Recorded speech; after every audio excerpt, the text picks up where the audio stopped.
تو اس طرح بھی ہمیں کرنا چاہیے۔ اور جس طرح ہم نیکیوں کی طرف رغبت ہماری تھی رمضان المبارک میں، رمضان گزرنے کے بعد کیا میں اب بھی نمازی ہوں؟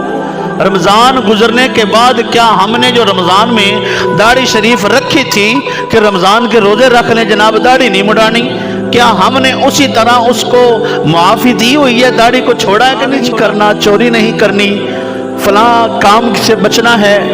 تو یہ معاشرتی جیسا کہ امن اور امان ہمارے معاشرے میں اس وقت تھا، کیا اب رمضان کے بعد ہے کہ رمضان مبارک گزرنے کے بعد میرے دل میں جو رمضان میں گناہوں سے نفرت پیدا ہو گئی تھی، اب بھی وہ نفرت میرے دل میں قائم ہے کہ نہیں ہے؟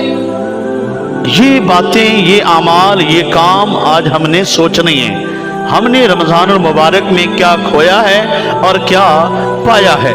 اگر رمضان المبارک گزرنے کے بعد بھی نیکیوں کا معاملہ ہمارا ویسے ہی چل رہا ہے تو ویسے ہی ہم نیکیاں کر رہے ہیں، نمازیں بھی پڑھ رہے ہیں باجماعت، ہم زبان سے برا بھی نہیں بول رہے، لوگوں کے خلاف ہم بات بھی نہیں کر رہے، چغلی غیبت سے بھی بچے ہوئے ہیں، اور ہم نیکیوں پر اسی طرح استقامت اللہ نے عطا فرمائی ہے، تو پھر آپ کو مبارکباد پیش کرتا ہوں کہ آپ کے رمضان المبارک میں کی ہوئی وہ محنت قبول ہو گئی ہے۔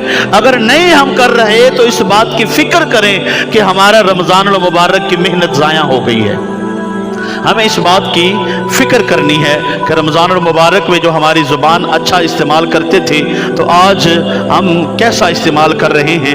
ہم رمضان المبارک میں جو ہمارا خواہشات پر کنٹرول کا طریقہ تھا، ہمارا ہمدردی غمخواری کا جذبہ تھا، اخوت کا جذبہ تھا، معاشرتی امن جو تھا، یا فرائض کی ادائیگیاں اور نوافل کی رغبت، اور ہمارا یہ لوگوں کی طرف میل جول رجحان کا بڑھ جانا جو تھا، یہ آج بھی اسی طرح قائم ہے یا نہیں ہے؟ روزے کا مقصد یہ تھا کہ ہم متقی بن جائیں۔